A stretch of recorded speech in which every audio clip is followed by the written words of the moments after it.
to it where you can have your own space to select the candidates. Who is eligible to vote? Only IETE members. And when we say IETE members, that doesn't include PhD students because they didn't pay for the membership. Okay?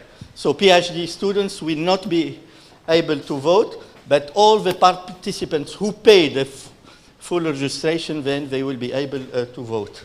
And just to remind you that at 4:15 p.m., we have the closing ceremony. It will take only 45 minutes. And then we still have a social program for tonight, which is at 8 p.m. In Boulevard 53. It's a restaurant. So please, because we know that there are a few people, or a lot of people leaving this afternoon or this evening. So just for keeping the cost low, we do need to inform the restaurants beforehand. So there is a list, and you need to sign off if you are planning to join us this evening. Otherwise, we assume that you are not coming, and then we will, because we need to inform the restaurant this afternoon about the number of people who would be attending this dinner. So please sign off this form. It will be available in the sessions early this afternoon and also now, so if you are going to join us. Now, in terms of candidates, I mean, we will be posting some additional information later on, but we have 8 candidates for the new 6 vacant positions. So you have to select 6 out of 8 candidates, okay? So, we will be, you will get some information about each candidate just outside this room just after the assembly. So we have people from different universities, different countries, and there are people who have been with us for a long time, since the beginning of the IETE, but we also have a new IET members who are willing to be part of this IET Council. So please do your duty. During lunchtime, we have a committee who is in charge of the election, and in the afternoon, before the closing ceremony, in the afternoon, we will announce the new members of the IET Council. So we don't have winners and losers. We have new members, and it's open for all the candidates. So thank you for our colleagues who suggested their names. It's a great pleasure for us to have old and also new IET members who are willing to be elected for the new council. Okay, that's all from me. Andrea is going to take over.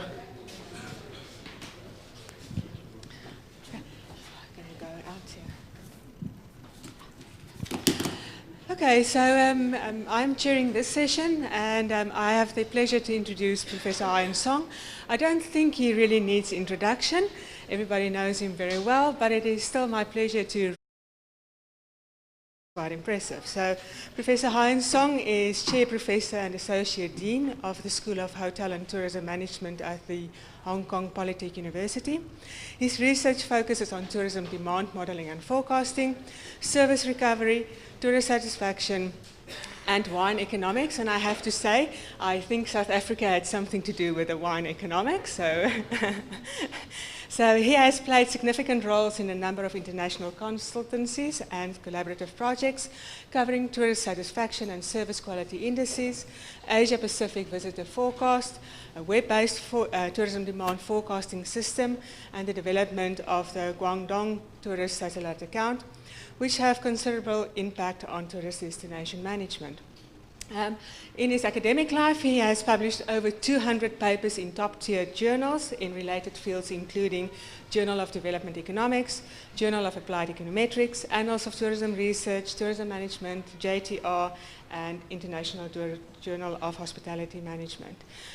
He is editor-in-chief of the Journal of China Tourism Research, resource editor of Annals of Tourism Research, and a board member of a dozen other leading academic journals. He's also a frequent guest speaker on the international conference circuit, and he has shared his professional insights on issues ranging from tourist impact assessment, tourist satisfaction and service quality indices, demand forecasting, and consumer behavioral studies. Okay, among his professional affiliations, he is the president of both the International Association for Tourism Economics and the International Association for China Tourism Studies, and is a fellow at the International Academy for the Study of Tourism.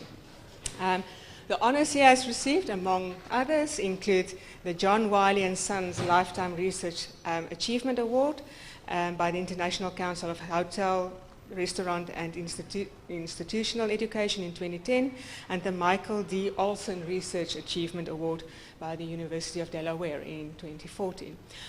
We all know him quite well, and besides his impressive CV, he's a wonderful person, so please, Professor Song.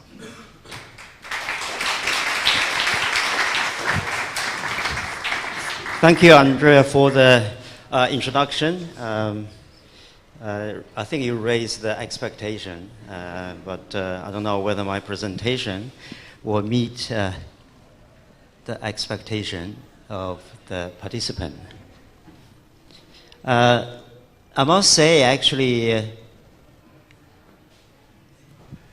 I was invited to be a keynote for today's session at last minute because the first intended keynote speakers cannot join us due to other reasons. So I stepped in as substitute of the last keynotes. So since the time constraints, I don't have much time to put forward a very comprehensive, systematic presentation. But today, what I'm going to do is mainly to look at the role of theory in empirical research, using some published studies as cases to do some critiques to these studies. And so before I do the critiques of some of the published studies, I would like to emphasize the importance of theory in tourism research. Basically, we all know it's Economic 101, theory is the foundation of any of our research. Basically, if we do not have any theory underpinning our study, it's like building a sand castle. It will be washed away quite easily. So theory is important. And also many of our research, sometimes data mining, that's okay if we're trying to discover or confirm the theory. But if we only do data mining without actually referring to any theoretical foundation, then we will not be able to discover the laws of economic behavior or social economic behavior. So data mining is fine, but then you have to relate the result to the theory. And also empirical research without theory is dangerous in the sense that because many practitioners, policymakers will use our theories, our research from time to time to design policies and influence their business operations. So it is if the research that we have carried out without a solid theoretical foundation, you may actually give a wrong signal. And if these signals influence business decisions, it can lead to quite serious consequences. So researchers in that way should be also socially responsible in terms of carrying out reliable research. And also a theory like building the house, method, materials. But the theory is the blueprint. So the theory should guide the construction of the house. So theory, I use it like a blueprint. In many situations, especially for younger academics, when they first started their academic career, there are a lot of pressure, especially employment promotion and retention pressure. They need to publish and publish more. And therefore, sometimes we may actually forget our responsibility as a credible researcher. So what I emphasize here is do not do bad research because of pressure. So this is probably only message to the younger academics. So after emphasize on the theoretical theory, the importance of theory, I would like to use 3 examples to illustrate that some of the research with good intention, but have not seriously considered the theoretical underpinning of all this research. I'm going to be using 3 examples. The first one is tourism-led growth hypothesis. I think yesterday, Professor Breda also talked about economic growth and tourism performance. And he also have done some research in this particular area. So after his presentation, I had a chat with him, and he said we had already have too much studies in this particular topic. We published too many. And what he presented yesterday, he also indicated because of different dynamics in different economies, and also studying period are different, and there's no consistent conclusions. And actually it is point out the research somehow have problem. So I try to illustrate where these problems may coming from. And the second example I'm going to use is to talk about modeling and forecasting tourism volatilities. So we have seen some publications in the past, but at this conference I do not see any presentations related to this particular topic. But tourism-led economic growth theory, we have quite a few papers presented. I'm not saying that these research are not valuable. They are, but they may consider that there are areas that we have to consider to further improve our research, right? The last point I'm going to discuss is tourism demand analysis, which is mainly my research area. Okay, so let's talk about the tourism-led economic growth hypothesis. This has really a booming research topic and area.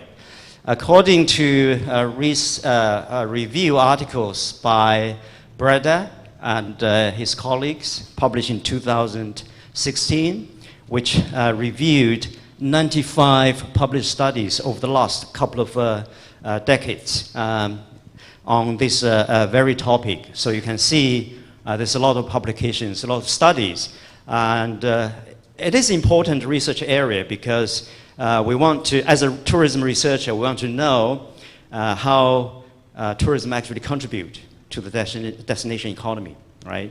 Not only in terms of contributing to GDP, which is best research using general equilibrium modeling, TSA, social accounting matrix, and so on and so forth. And that has already been established long time ago.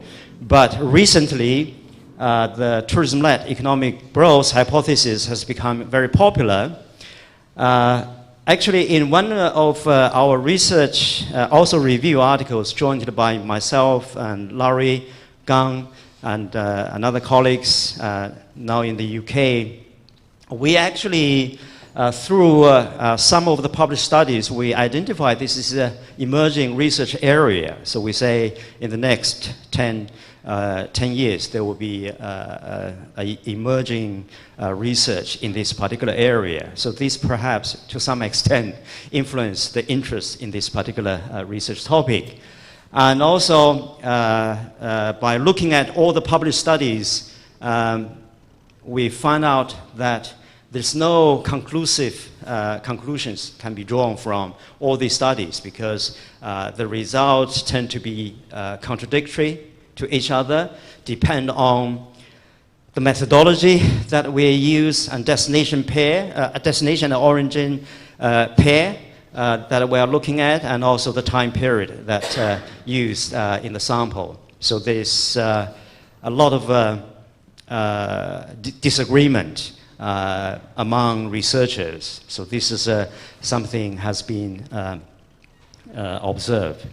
And most of the studies actually are using the following three methodologies. There may be other method has been used, but mainly based on Granger causality and also production function, a different type of a production function, and also a general equilibrium modeling approach. These are generally the most frequently used method in testing this hypothesis.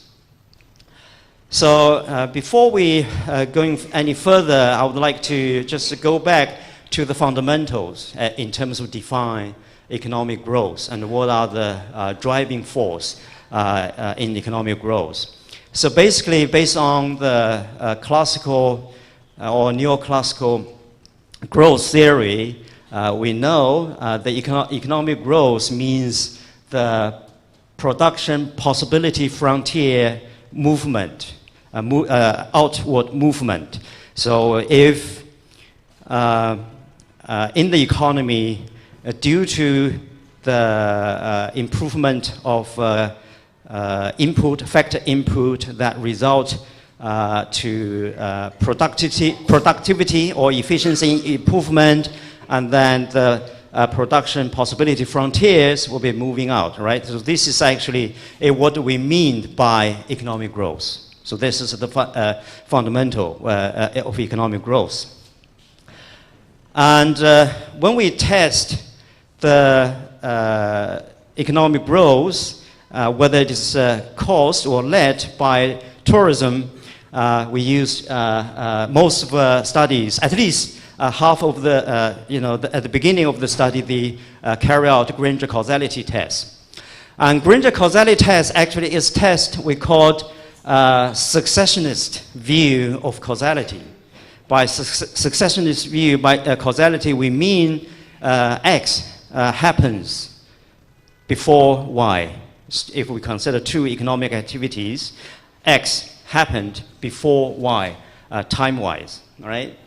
But the classical view of causality is really what we mean causal-effect relationship is X must happen if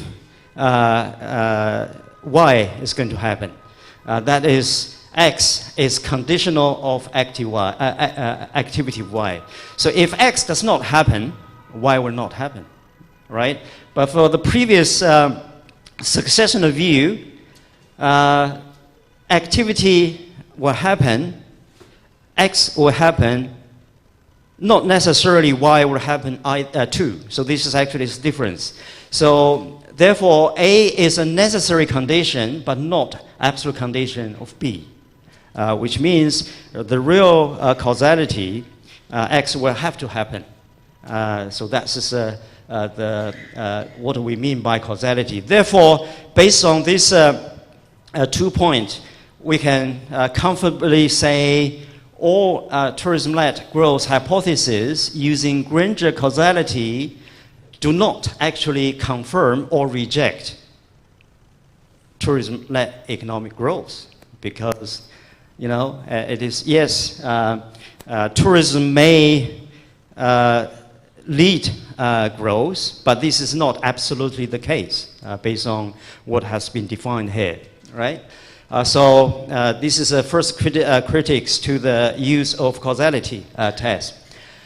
Then we look at the second approach that we normally use to test for tourism-led economic growth, that is to put tourism into the production function.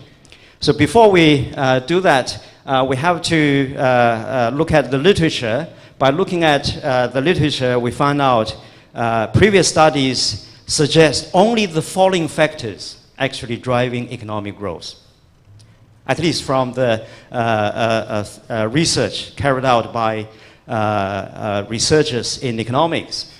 First, natural resources. This is an important factor that actually will influence economic growth. Or the production possibility frontier outward movement. Physical capital or infrastructure or investment in physical capital or infrastructure.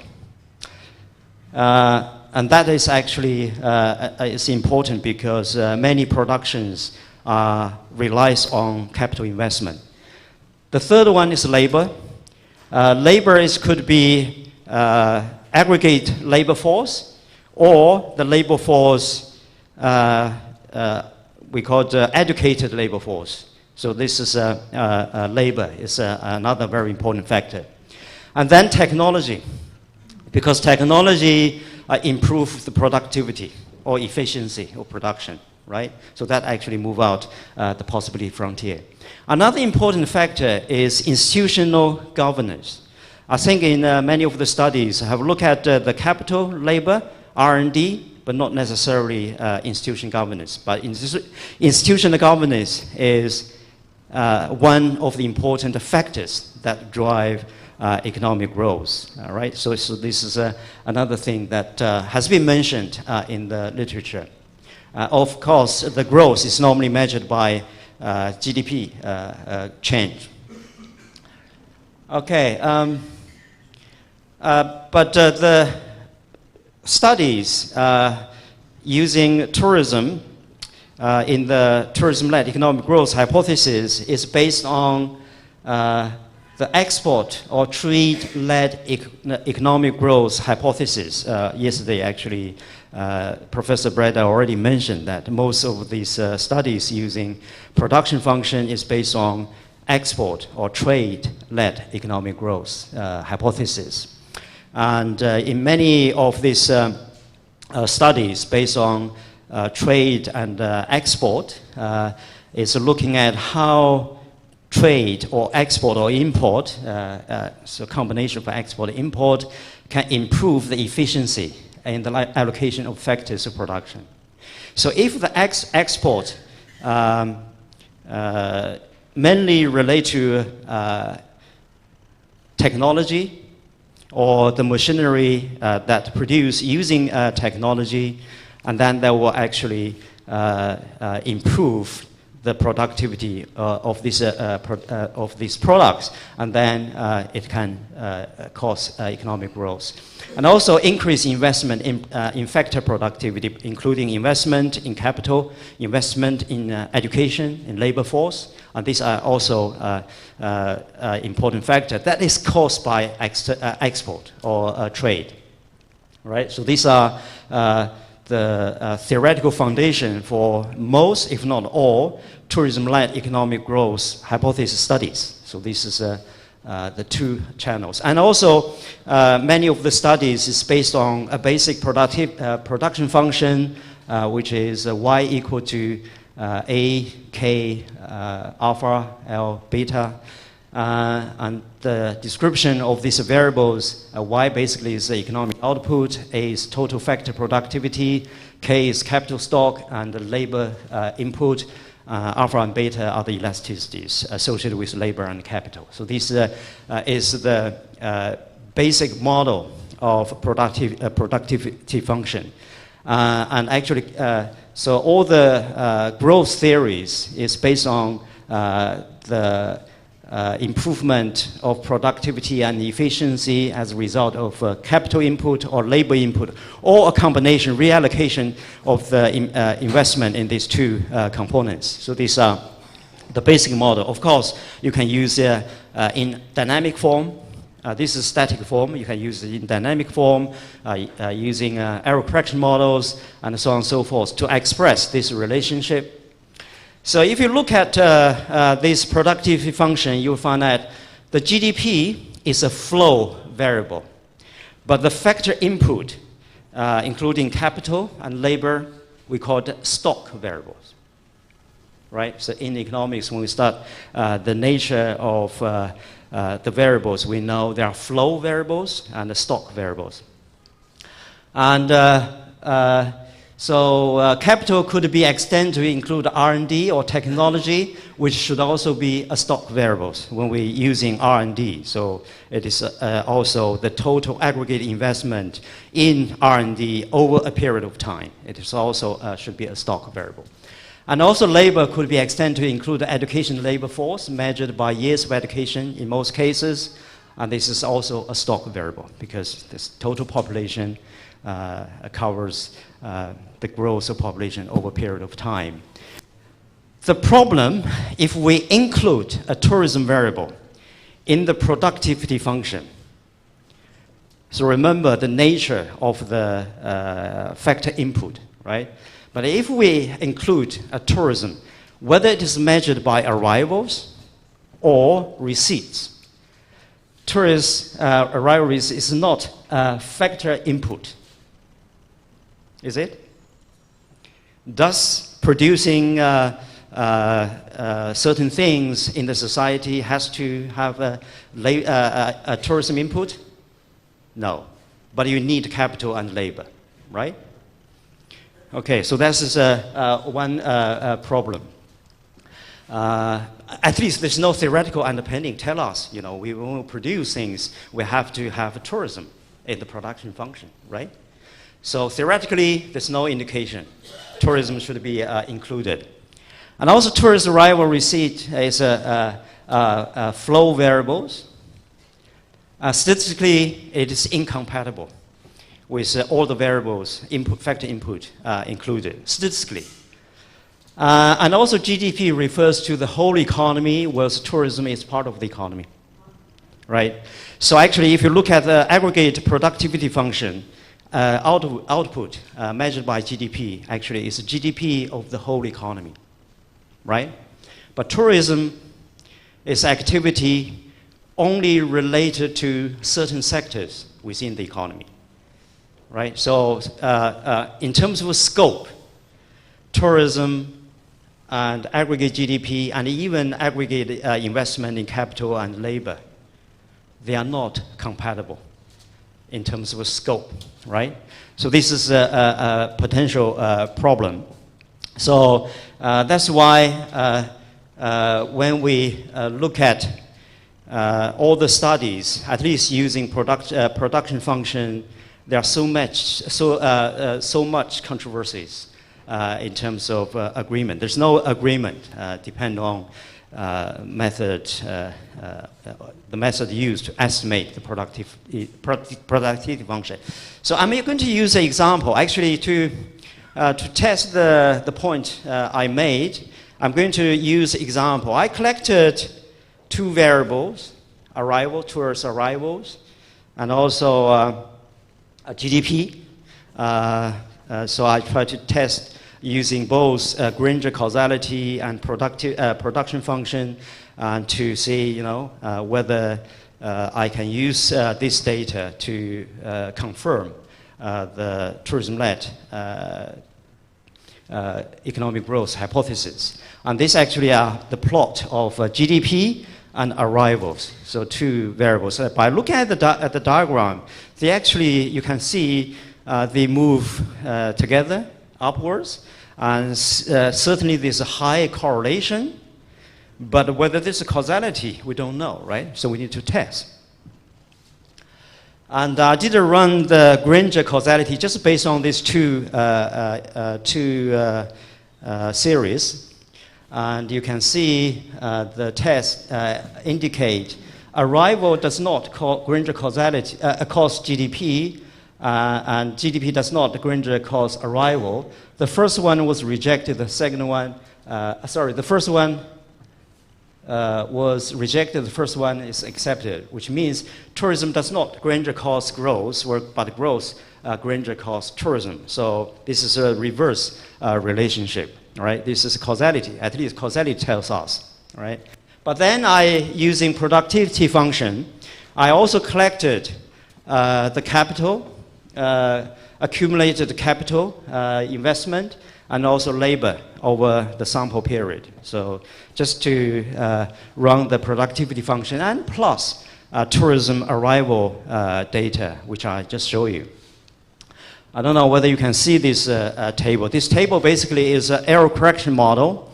Of course, it's based on the co-integration test, confirm all these variables are related. And the error correction model, as you can see, the dependent variable is GDP, and also most variables are significant apart from the actually the lagged growth in GDP and also the labor growth is insignificant. But the labor in level is significant. So if we, based on this test result, of course, we confirm that tourism does lead economic growth. So basically, we confirm the tourism-led economic growth hypothesis because the tourism arrival variable is statistically significant in the model. And the Y and the K and L are all related, but the problem is the GDP and capital input and labor are all Hong Kong variables. So GDP, Hong Kong GDP, Hong Kong capital input, Hong Kong labor. But the arrival data is aggregate tourist arrivals in the UK from all over the world, right? So what do we have? We have the spurious relationship. Although statistically, it is significant. So that's an example to suggest that, yes, we can manipulate the data, but whether the data tell us the truth or not is another issue. So this, I'm trying to illustrate the problem of using a production function plus tourism as additional explanatory variables in the model.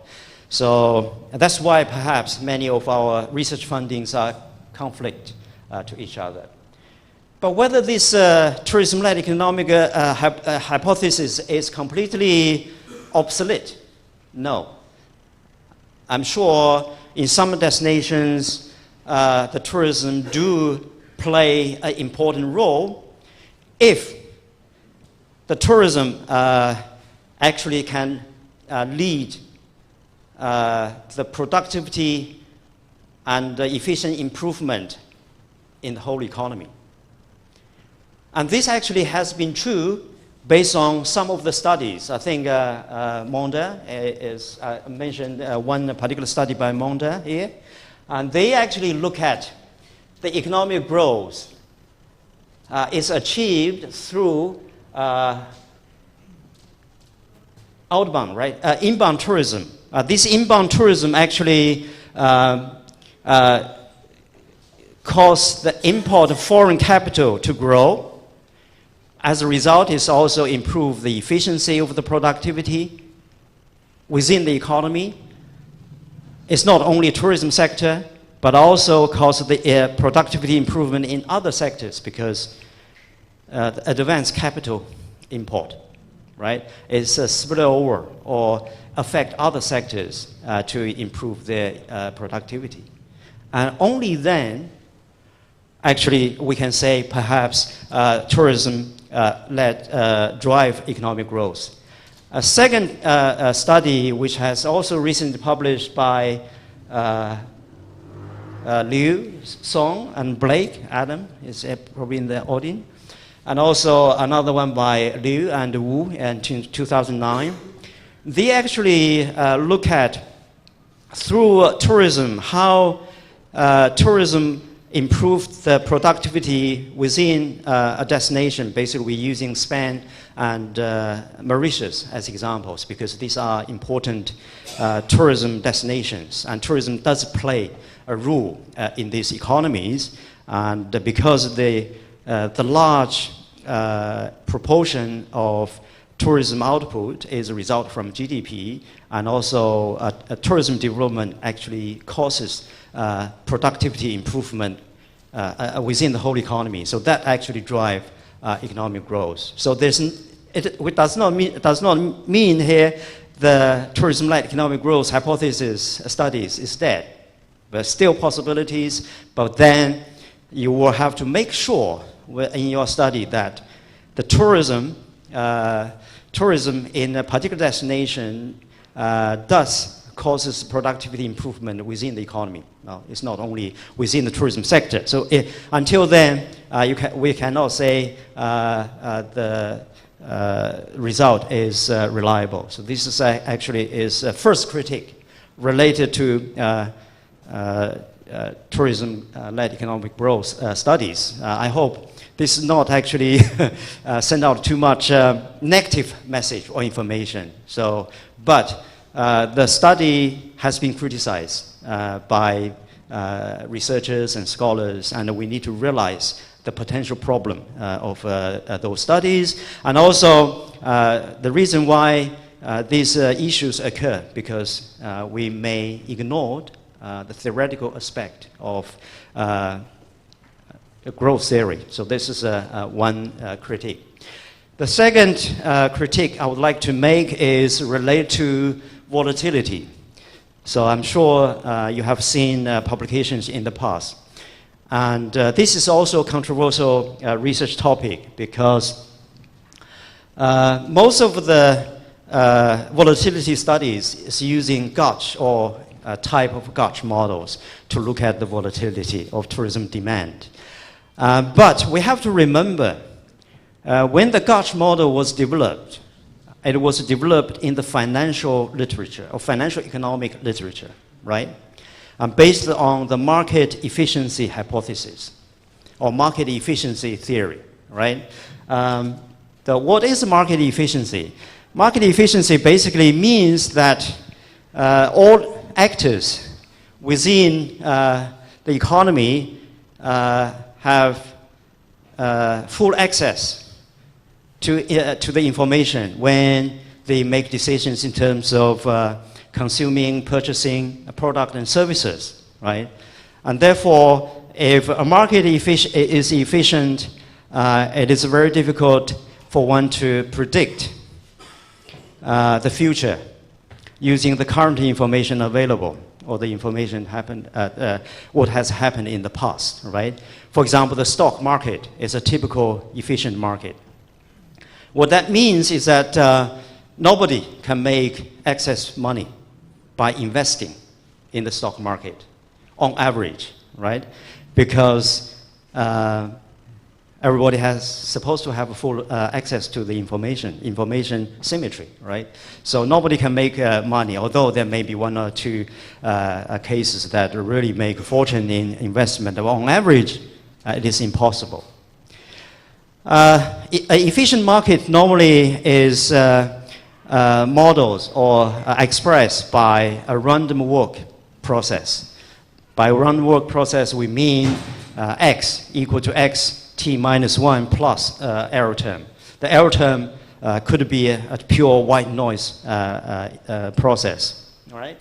And also, if we transform the first formula to the second one by moving xt minus 1 to the left, basically delta x is equal to a white noise. Right? So that means that we can not we cannot using any other information to predict the future, right? So this is actually is what we mean by white noise.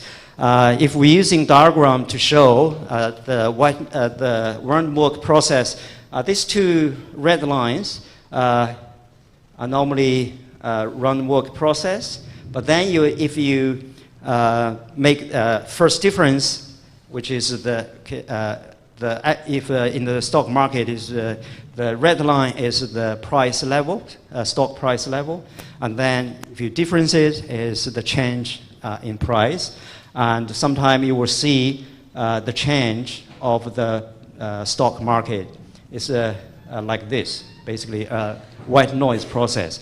But occasionally, this also sounds like a white noise, but then you can see some clustering effect. The change in price actually has some clustering effect, maybe clustered to a certain point of time, right? So although it is a random walk, but the change in the price will have some clustering effect. And if we square these changes in price, and that is called variance, right, of the price change. And that is normally called volatility, right? So if we square the change in price or in a variable, that is what we call volatility. And why volatility is important for financial factor? Because volatility associated with risk. If volatility is higher, the risk is higher. If the risk is higher, and the return will be high, right? So the financial return could be high. That's why they are interested to identify those volatilities with a view to invest in the stock that may have high volatilities but get high return, right? This is in the financial market. This actually is a squared variance. You can see at a certain point there are high spikes. Which means the variance are actually scattered at a certain point of time. So if we can model these spikes using the Gotch models, that will be allow us to at least identify the possibilities of high returns. And the Gotch models could be like this. The first model actually is the price. If we talk about a stock market, Y is the price level, and then it can be modeled by equation that involves a few exponential variables, and then the gamma square, which is the variance of the first equation, can also be an autoregressive process, but normally we only use a Gotch 1-1, which is regressive of order 1, and this is mostly use Gotch model. So this actually is a brief introduction to the Gotch models, volatility that is associated with the financial market. And then we have to ask, if we use this model, right, it really has a theoretical underpinning of the Gotch models of the financial study. But if we use it in tourism, then we have to ask, is tourism market efficient? Is that an efficient market? I.e., we cannot using any other information to predict tourism demand or tourism arrival in the future.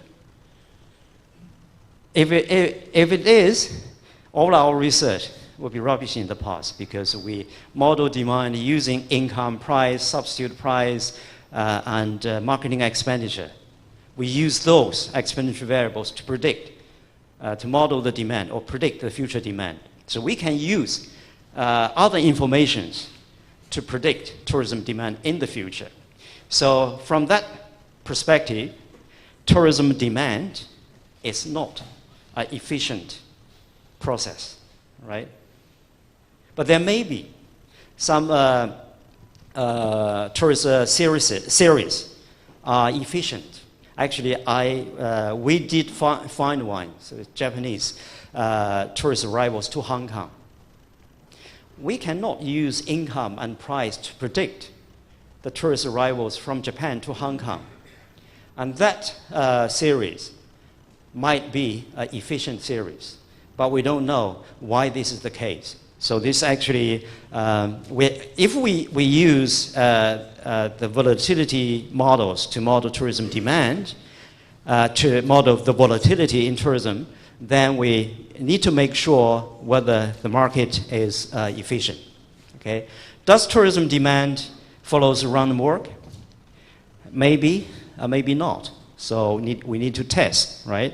And also, can tourism demand be predicted with other variables? Yes, so I already mentioned. So research has shown that tourism demand can be predicted using explanatory variables, i.e. tourism market is not an efficient market.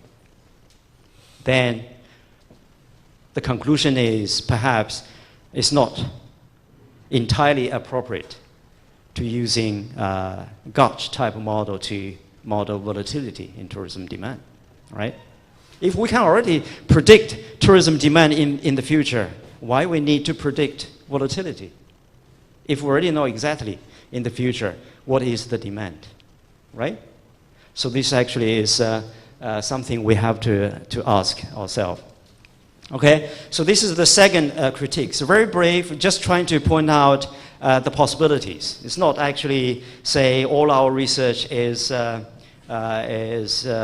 useful. But when we evaluate these studies, especially we do our future studies, we need to make sure that the fundamentals has been understood in our study. The last one is tourism demand analysis. Looking at the past studies related to tourism demand modeling and forecasting, we have seen some studies has included certain variables that should not be included in the demand model. So according to theory, at least from the textbook, we know the demand is influenced or determined by tastes and preferences, price, income, substitute, market expenditure, population, expectation, future price, and one-off event. There may be a few other factors which are related. We call it the demand side factors, right? But then sometimes you see some studies actually included the number of hotel rooms in the destination or the number of hotels in the destination as explanatory variable. And also you say some studies include infrastructure variables such as transportation networks and also number of tourist attractions. Have you seen this type of studies? Or your students is trying to say, I'm going to expand the previous tourism demand analysis by including hotels and transportation and other variables in the model. Is this appropriate? Probably not, because these factors is no theoretical underpinning in terms of the demand model, because these variables, we call it supply variables. The number of hotels, the number of hotel rooms is a result instead of a cause, right? Why a destination has a lot of new hotels, a lot of new available hotel rooms? That is because too many tourists travel to that destination. So the number of hotel rooms is a result of a tourism arrival, so demand for tourism. It's not the other way around, right? So tentatively, intuitionally, probably people say, oh, right, a destination have more hotel rooms, can take more tourists. But that's, in terms of theoretical foundation, this is, should not be included in the demand model. And this is because tourists make their decisions in two stages. It's like a two-stage budgeting process, right? The first stage is tourists allocate a certain amount of their income, and then based on this amount of income, they will make a decision in terms of where they will travel to, and also look at the cost of traveling to the destination, a substitute price of that particular destination. And the second stage is actually when they decide to purchase a travel to a destination is purely based on economic factors, right? So these are normally it's tourism decision-making process. When you look at aggregate level, actually the room numbers and infrastructures is not the determinant. So this actually we see in many studies include those variables. But even you endogenize the hotel rooms, exogenize the hotel rooms and also the infrastructure variables. And this is not appropriate because there's no theoretical foundation of this type of studies. I think this is all what I have to say. It's just using some examples to illustrate that in some of these studies we may have ignored the important theoretical foundations. Some of the results may lead to biased conclusions. So this is my talk, and welcome questions.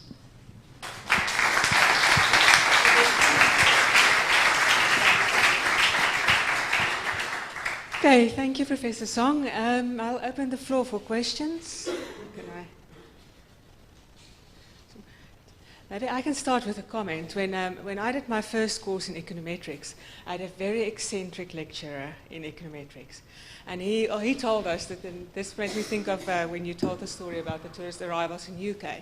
He said, well, if you take the data and you look at alcohol consumption per municipality, you will find where there is more churches, there's a significant positive effect on alcohol consumption. So what do we say about that? So that's the same here.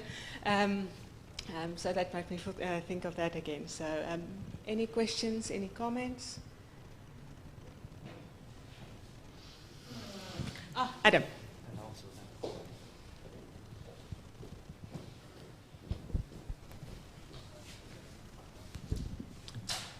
Thank you. Firstly, a lengthy comment, which will probably go on for too long, I'm sorry. And then there will be a question at the end about your presentation. But when Clive Granger was awarded his Nobel Prize, he was, of course, working in the US for most of his career, and at the time, but he was a graduate of Nottingham University, where I was at the time. And he came back to Nottingham and gave a presentation to us all. You imagine a very large number of people turned out, the university's largest lecture theatre, for this presentation. And one of the points he made was that the best mistake he ever made in his career was that he should have called his model of causality, he should have called it something like the stochastic, the sequential causality model, which if he called it that in his paper, you'd call it SEM, and it would be the SEM model. But he forgot to call it anything. And so, of course, because of that, people referred to it as the Granger causality model. So that's something for everybody to think. And he attributed his own personal fame in academia to that very fact that people called it the Granger causality model. So a little tidbit of information that he gave us, a bit of advice, and you can follow on. Don't call your models things, so that people have to refer to you. But I'm puzzled by the section of your talk on Garch and efficient markets hypothesis, to be honest. So could you explain a little bit further?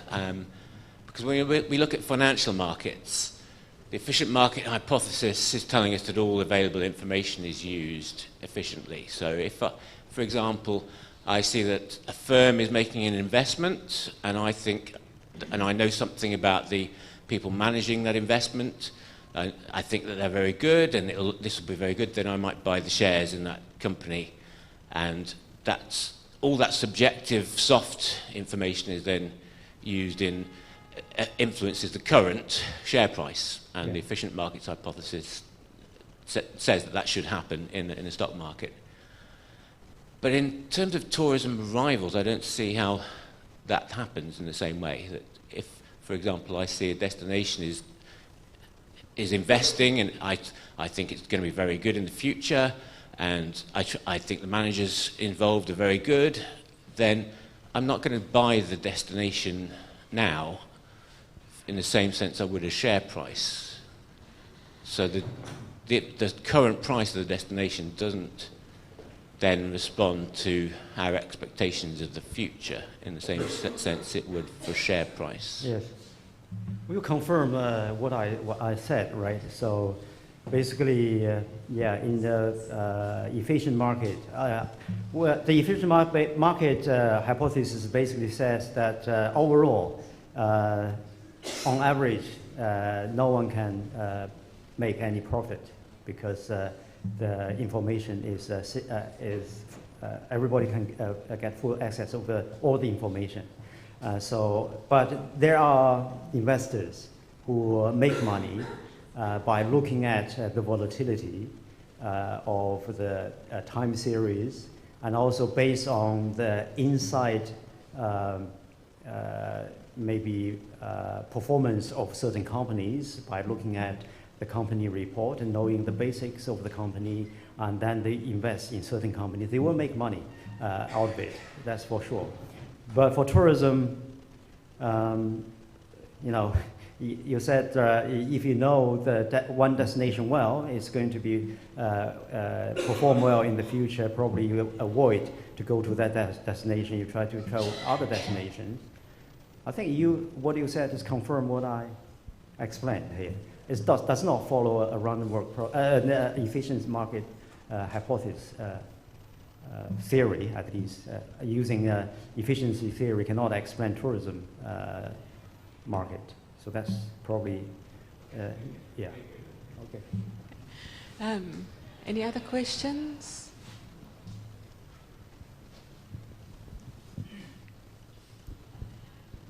Hi, and thank you for the talk. I'm one of those guilty one of putting in a supply side variable in the demand equation. Not meant to. Yeah, no. But I just want to raise a more general issue. You know, why is that happening? Why are people doing that?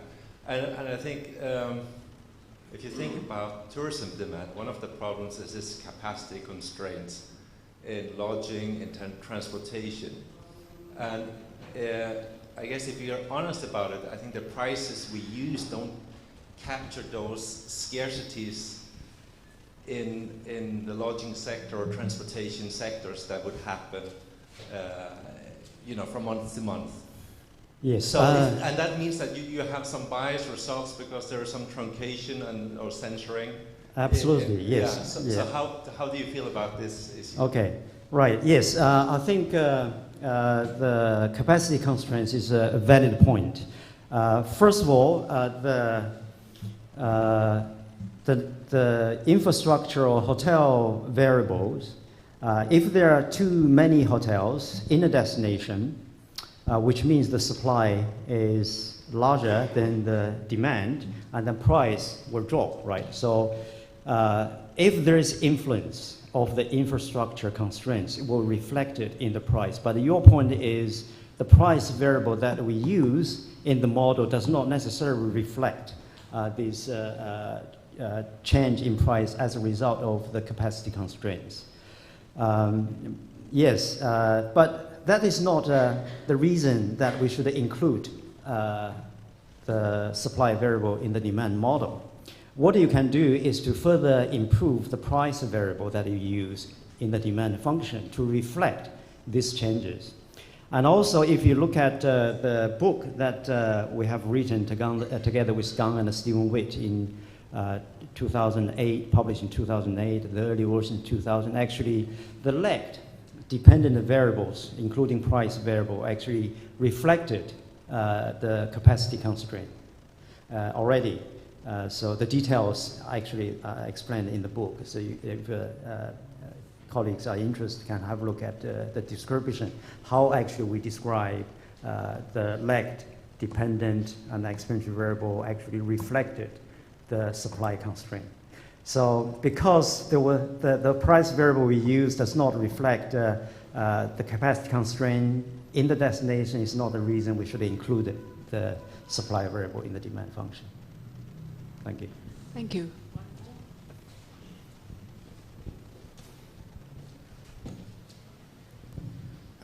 Thank you, Professor. I have a similar question than the one from Sigbjørn.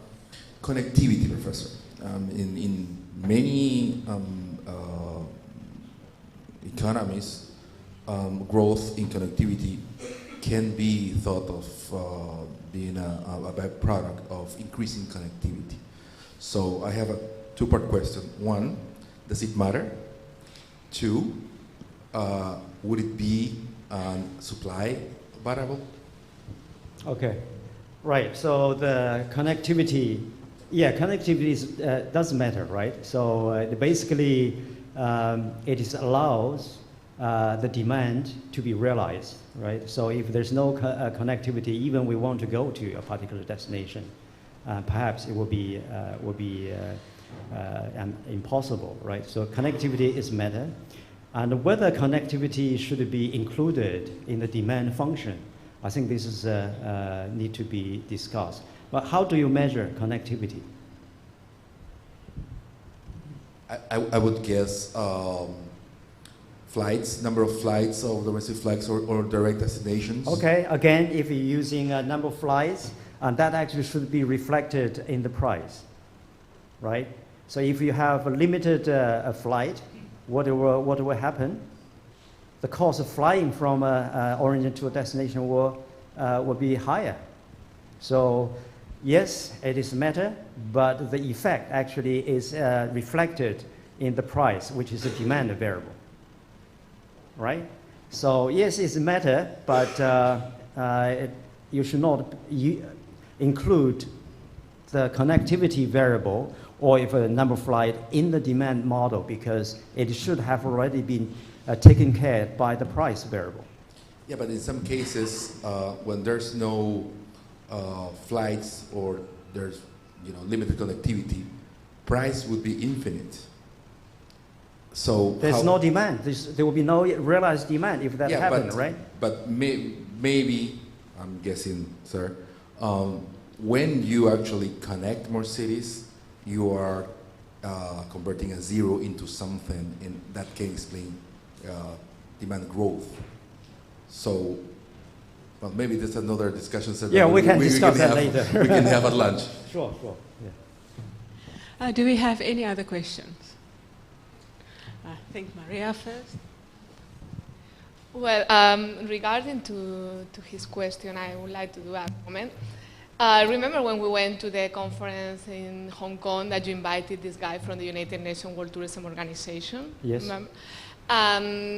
At that time, I'm also working on this tourism demand model, and I'm very interested in something that is related to that, to the why some people are not traveling to particular destination. No? Right. And maybe the connectivity is one of the reasons. And I'm very interested in applying this two-stage model where you decide, firstly, the decision of traveling to the destination, like the extensive margin and intensive margin on tourism. No? And I'm very interested in analyzing this type of thing, but the problem is that I don't know the zeros on the tourism data.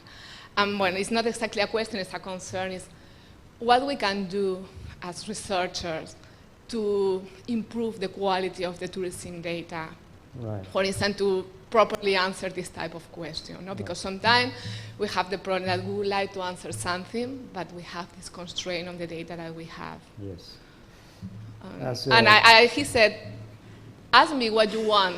No, this guy, I was talking to him a lot, right. And then he suddenly disappeared from the United Nations World Tourism Organization and sent him a lot of email, and he never answered. And yeah, I think that's the problem we all face, especially if we use secondary data, right? So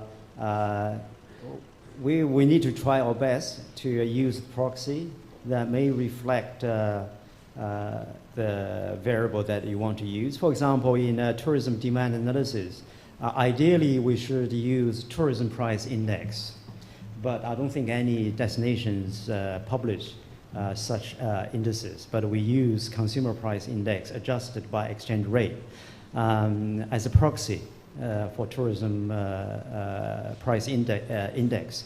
This was actually the first study that look at whether we can use consumer price index to replace tourism price index. Was done by Stephen Witt in the 1980s. And he and his co-author have done a paper to contrast these two indices and draw a conclusion that CPI adjusted by exchange rate can be used as proxy for the tourism price. I think we need to make sure if you use a proxy, then you make sure that you use the right proxy. And you have to have evidence, previous studies that have confirmed to use a certain variable. I think, yes, this is difficulty, but we should perhaps telling tourism organizations, statistical bureaus in certain destinations, they should compile the data that useful for tourism studies. But that's sometimes difficult. They don't necessarily listen to us.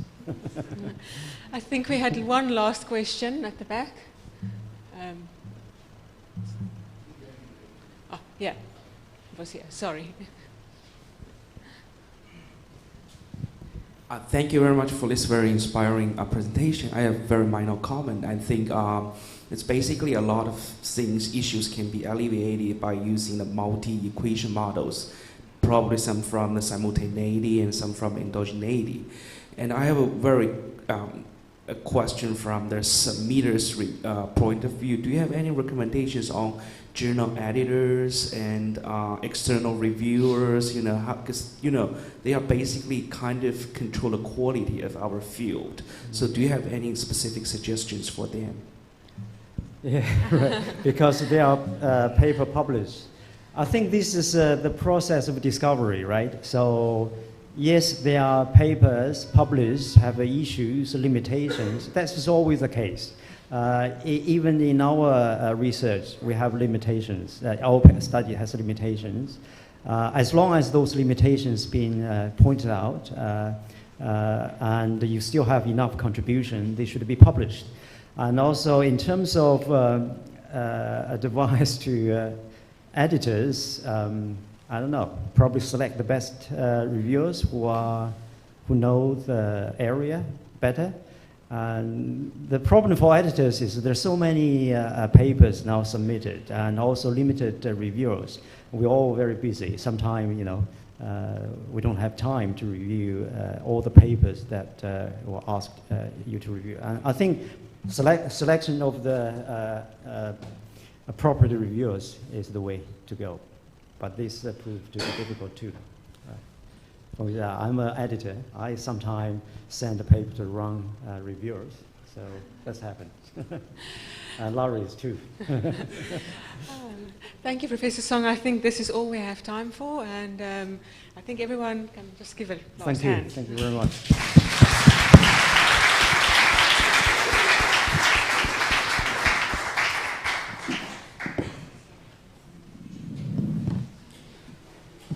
I think we are staying for the General Assembly.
Hein will provide you a report summary about the current situation and of the IETE. Then I will provide you some data about the financial situation of the assembly. Then after that, of the IETE, and then after that we can start the vote.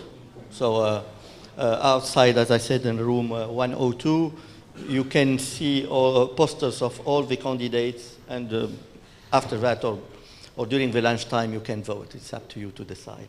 Okay? So Hein. Okay, thank you, Monde.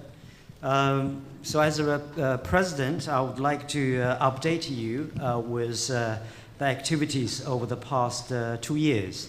From today, actually, this is my last communication report with you as a president, because from today onward, the president will be Andre Seaman, and who actually was elected together with me as co-president and vice president for the next 4 years at last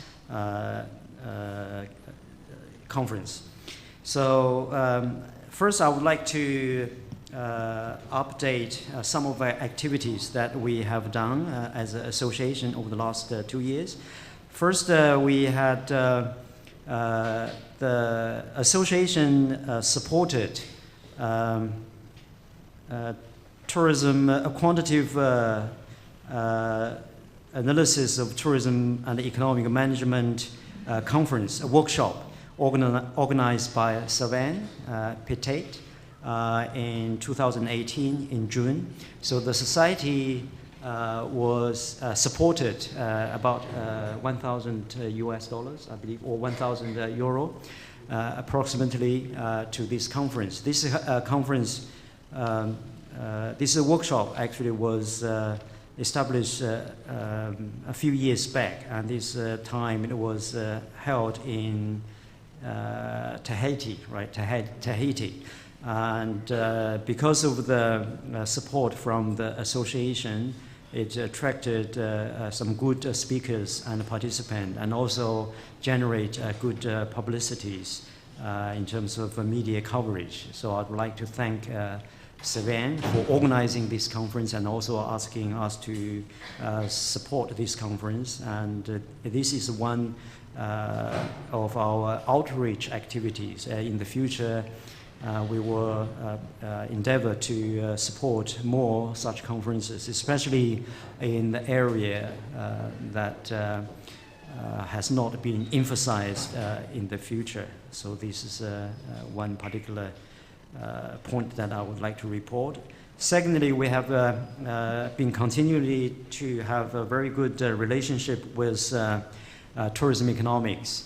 As you know, in the past, when tourism economics was a major sponsor of this conference, actually, when Stephen Wonhell was the editor of the journal, not only personally he attended the conference every year and also provide financial support of this conference. So we are very grateful.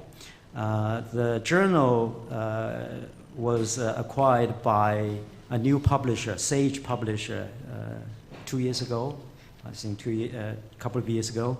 And the new publisher, together with the two editors, Albert and also Rafai, continue to support the conference, so provided financial support of this conference and also the Best Paper Award to this conference. And we are very grateful and thank you for their continued support to the society in the future. But we would expect more support from tourism economics in the future, if possible. So we will have further discussion with the two editors. And also, I would like to thank STR, Stephen Hood. Is he in the room? Thank you, Stephen, for your very, very generous support of the organization. And not only you have contributed personally to conduct seminars and workshops to the PhD students and also to the general audience of this conference, and also provided financial support to the scholarship and award. And let's give him a round of applause.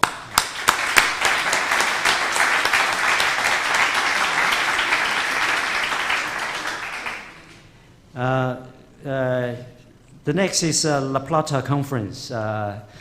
This actually is one of the conferences that have been held remote to any other regions where we had our previous conferences. We know it was difficult because of the geographical distance, but Lara Porto, Dr.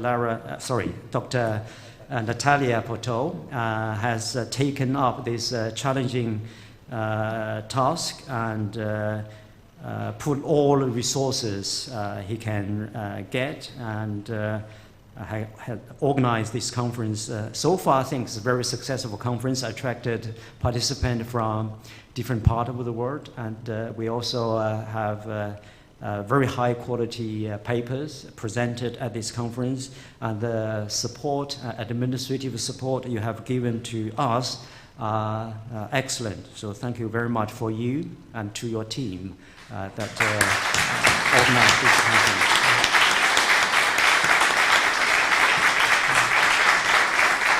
Thank you. And also, in the past 2 years, we had started a newsletter. So this is over the history of the association. This is the first time we keep continuously interacting with our members. Andrea was editor of this newsletter. She actually was very generous and kind enough to be the editor of this newsletter. Through publication of this newsletter, all of us are informed what's going on among this association and also our members. It takes some time to compile the newsletters, and we had sent out requests to all members from time to time to ask you to contribute items to the newsletter, and many of you did. Thank you for your contribution, but I hope in the future you will perhaps be more active in terms of contributing items to this newsletter. This is a very important channel of communication. For that, I thank Andrea for your effort over the past 2 years to compile 7 issues of the newsletters. I think the next issues is coming up soon, and she will call for contributions after this conference. I hope you can contribute to this newsletter. And the next conference, I think we don't know where the next conference will be, but the expectation will be in Europe, right? So that's normally is an expectation. 1 year in Europe, another conference will be outside of Europe. So since we have already had a conference in South America, so next conference will be likely to be in Europe. So after this conference, we'll call for proposals for organizing next conference. I hope some of you will be interested in organizing this conference. Although it will be a lot of work, but the reward is also tremendous because you put your organization and yourself on the map, and it will be very well recognized. It will be a very rewarding experience. So we will do that after the conference, and we'll call for proposals. Election of the members, I think Monde has already explained yesterday, and we're going to do it today after this meeting. So I would like to thank the following 6 council members who have served over the last 1 or 2 terms, but their terms is going to expire after today, but some of them volunteer to be renominated for election as council members.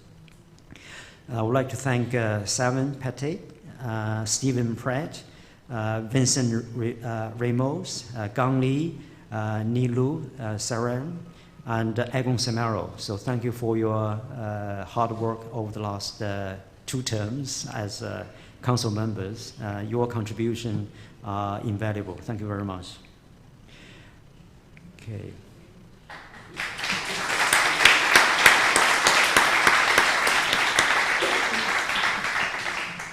I think the next item is a financial report. Mongda is going to tell us our financial situation. Financial situation?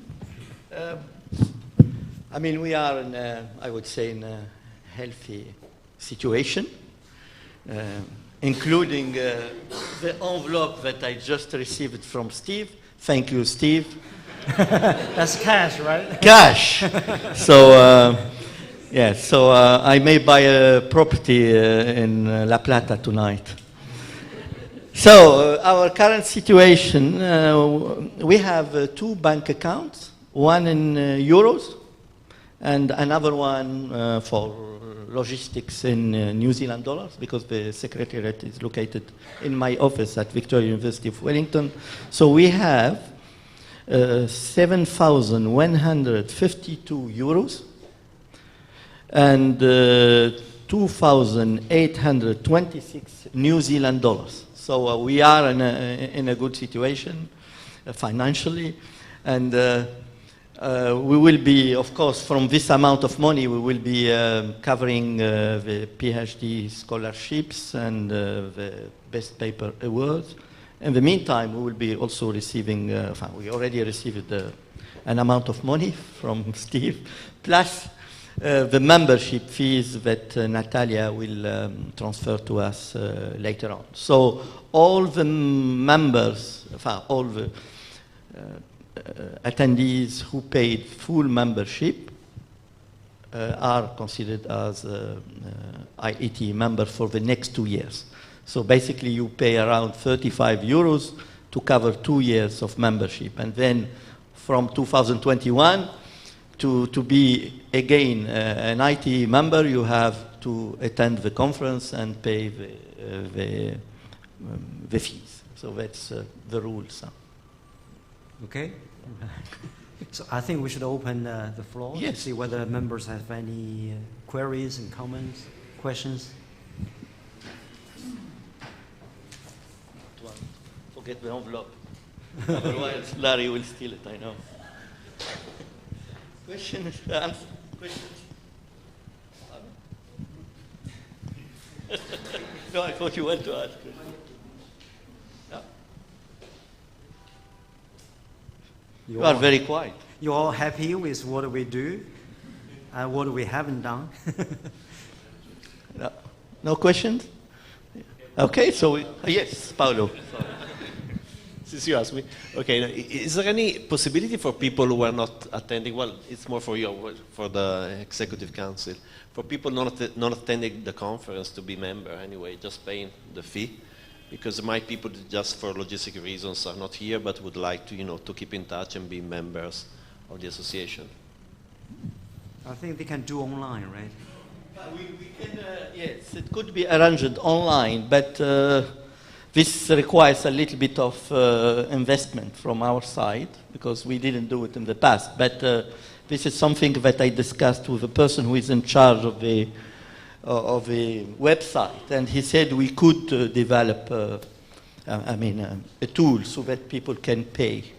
Okay, so the only issue is around the fees for the association, because if you transfer euros from Europe to a bank account that is located in New Zealand, then it's something that we need to look at it. Perhaps we need to open another bank account. But to be honest, we didn't get a lot of requests for people to pay. It's more to participate or to be member and just to get some information about the cost of the membership. But it's something that we should work on it. You're right. If we actually consider that in the future, actually that will make the system very complex, because at different time period of the year, if people join, then you have to counter the membership for 2 years from that point of time, and then No, I will. Tracking system will be different. It will be difficult. Yeah. He said.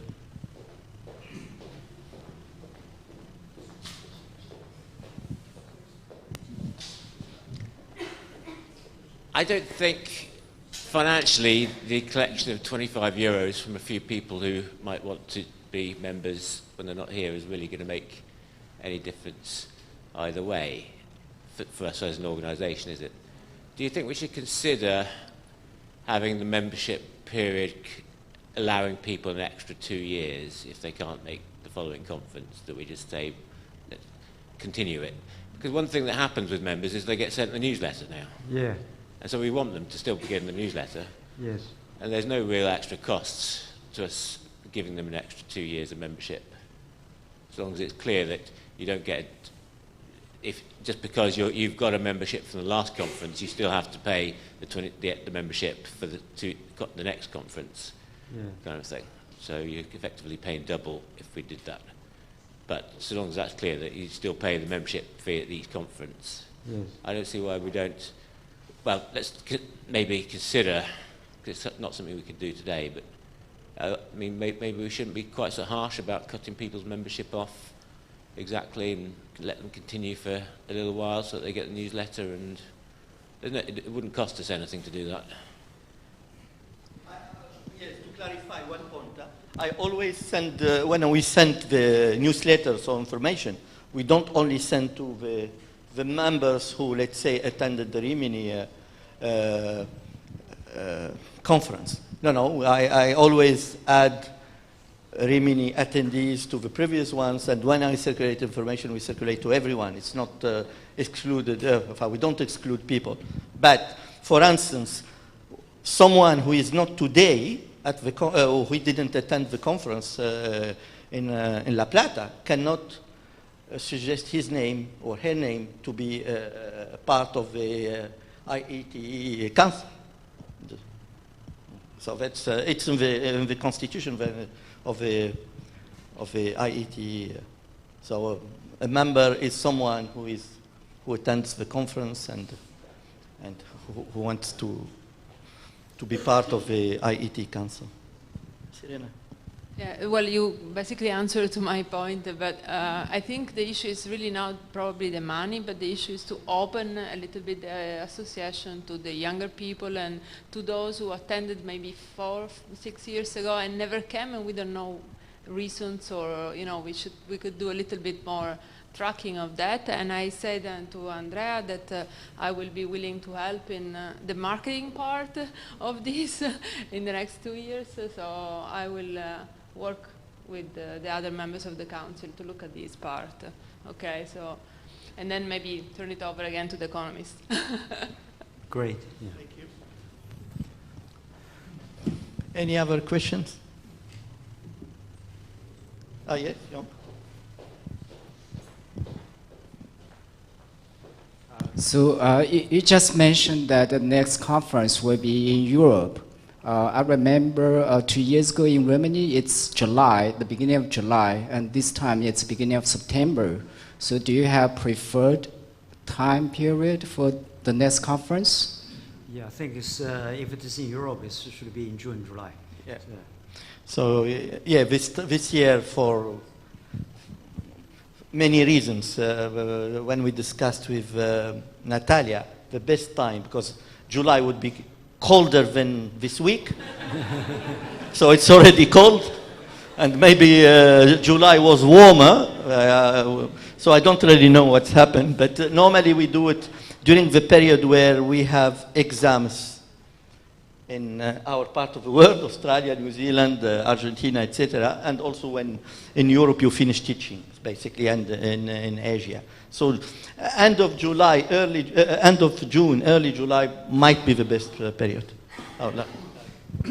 Could I just suggest that we should not indicate that the conference will be in Europe, because the fact is we don't have firm proposals from anywhere. I think we should not close off any options.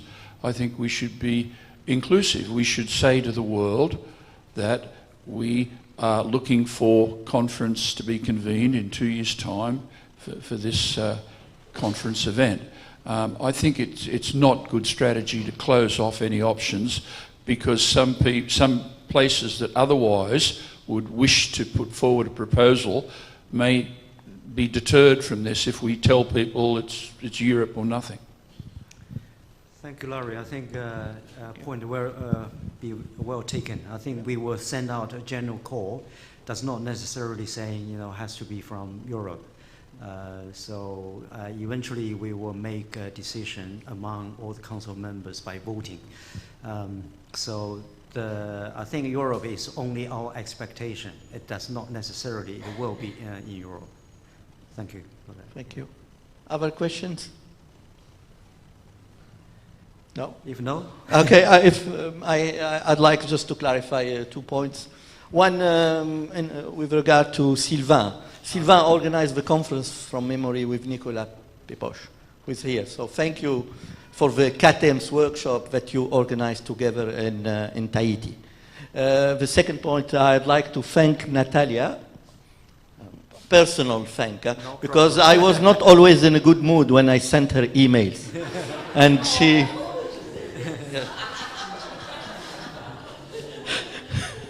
So, I'm sorry, Natalia, if my emails were not always in good mood, but we did, I think, succeed to organize this conference. So thank you again for all your help and for your understanding of my emails, because I had some time to send emails at...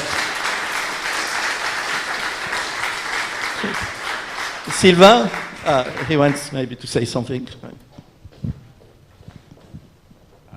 No, just a small point. I wanted also to thank IATE Association and the Executive Committee to support us for the organization of the CATEM workshop. It was a great edition, and thanks again to IATE. Probably to that point, we also called for possible proposals in the future if you organize a conference or workshop. So we will be happy to support as well if there's a very good reason for us to support. So, probably I will finish my presidency, and now I hand it over to Andres. Do you want to say something, Andres? Thank you very much. Thank you. Thank you.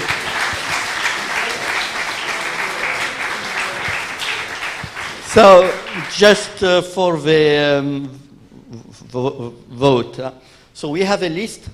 You do need to sign before getting that voting form, and then you have a bit of space where you can select your candidates, and then there is a box for where you can put your piece of paper. We will start now in let's say 10 minutes, so that you have plenty of time till 2 p.m. And please don't forget to sign off if you are planning to join us tonight at the restaurant, the Boulevard 53. So there is a list. I don't know where is that list. Okay, good. So if you are still around tonight and you would like to join us, please sign up. Okay, thank you, and we will see you at 4 for the closing ceremony after the workshops. I think 4:15, something like that. Okay, see you.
say a few closing words before we all go our separate ways. I can't believe the time has come already. It's been, you get to the conference and it's just like this and it's all past. And then we have 2 years to wait for the next one. So it's always so great to see everyone again, but hopefully we'll see each other in between as well. So just a few words from me for closing.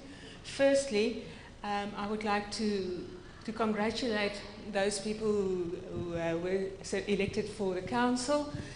Their names are up there. Congratulations to all of you.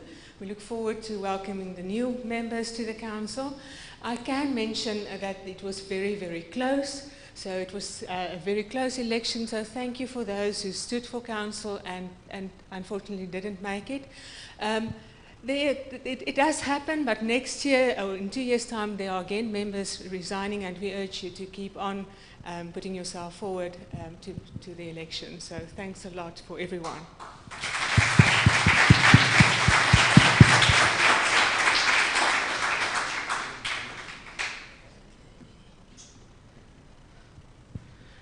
So just a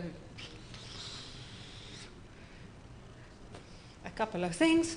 So I think you will all agree Natalia and her team put together a really excellent program for us. We really enjoyed it here in La Plata, and we have to thank Natalia and Carolina and Anne and Anna and Agustina, and then all the student assistants. I mean, they were wonderful in the rooms. Everything worked fine. The PowerPoints worked every time. So thank you for all the logistics, the whole faculty for hosting us, the university for the sound, for the photos and everything. It was really well organized. It was so on time. I was surprised. I thought Argentinians are slightly behind time, but we were really on time, and it was really an excellent program. Can we just give them another hand?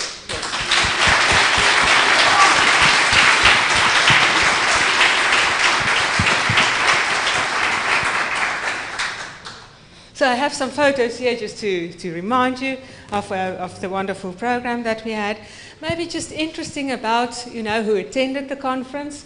You can see that it's a worldwide event. It's an international event, and there are people from South America, North America, Africa, Australia, Asia, and Europe, and China. Well, counts as Asia, but not the island part. So it's really an international event, and we are always grateful that so many scholars can attend from all over the world. It is expensive to come, but I hope that you will agree that this is one of the best conferences to exchange ideas, to meet people who work in the exactly same field as you, and to build new relationships. So interesting, and this is maybe for the next organizers. Notice that 20% of the papers were from Argentina. So if you have a strong regional group and you want to showcase a little bit more of your work on the international arena, this is a good place to do it. So we are very grateful for all the South American participants. It's not always that we have such a large group of them here. So there's the nice picture. I think you'll get a link to all the pictures, and so you can have it, show it to all your colleagues as well. When we started off the first day with a PhD workshop, for those of you who were here, Raffaele put up a nice word cloud of what are the popular words of titles in tourism economics the past couple of years. So I've just made a quick word cloud of all the titles of the presentation. And you'll notice there's a couple of new ones arriving. So I do think that he might get some new ideas for tourism economics in here. So a lot more focus on Airbnb and hotel that's coming out there. I think Steve Wood will be happy to see hotels are sort of a very popular theme. So that's great for that. Efficiency, development. Well, I've included data and model, but that's quite always. And then we see Argentina, Uruguay, So I think much more regional work from South America coming in as well. The iris is obviously for Buenos Aires. Then we find regional growth, value. So these are the popular themes. Not that that if your theme isn't one of the popular ones, it doesn't mean anything. This is just to show that there are new areas that's arriving, and I think it might be good for the journal to also notice that there are new developments in this field. So you will expect to hear from us. So we won't be silent. You won't hear from us just every 2 years. So expect to hear from us firstly for the next call for conference, for 2021 conference. Mondo will send that out probably within the next 2 months or so. And we would really like if places, more than one venue, so to put in a proposal for us. It would be really great to visit other places. Then we will also communicate the special edition of Tourism Economics based on the conference papers. So do finalize your paper, write it up, take the comments of the discussions into account and improve your paper. And as soon as the call comes out, submit your paper for Tourism Economics. That will be circulated also within the next 2 months to you. We will also send regular updates to say, contribute please to the newsletter. If you have ideas, please also send them forth. We welcome all new ideas. And we, like we indicated in the General Assembly, we do contribute towards workshops. So if you have a tourism economics type of workshop, you can put in a proposal for some funding support from our side. Then just the last 2 things, I would like to congratulate the prize winners again. So for the wonderful papers, I think everyone who read the papers and who attended the sessions of those prize winners, they said it was really good. So Miriam for the best paper and Laura for the developing country paper, really excellent contributions, and congratulations to you. And then the last word is just to thank again all of you for attending, but also all the sponsors. So we're thinking again of Tourism Economics for their continued support of this conference, and also for the special edition. STR and Steve Hood, who actually contributes a lot to the activities of our association. All the sponsors of the conference. So I know Natalia, and there you have a list down there of everyone who contributed something towards making this possible. It is lots of work, but it's hopefully very much worth it. Again, for the university for allowing us to use their premises. Also to Hyan and Monder and Larry, we had some long Skype conversations, which was quite difficult to manage between Australia, Hong Kong, South Africa, and Argentina. So you can, and New Zealand. So sometimes it was quite tough, you know, timing-wise. Someone was always in the morning and someone was always at night, but I'm always in the middle, so.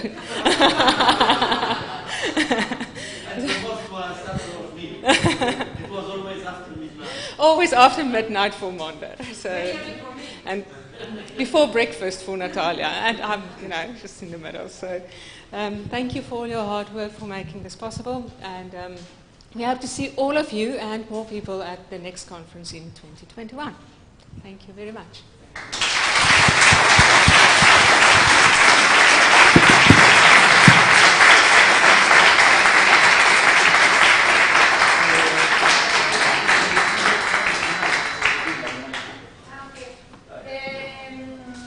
Remember that the dinner is at 7, not at 8, okay?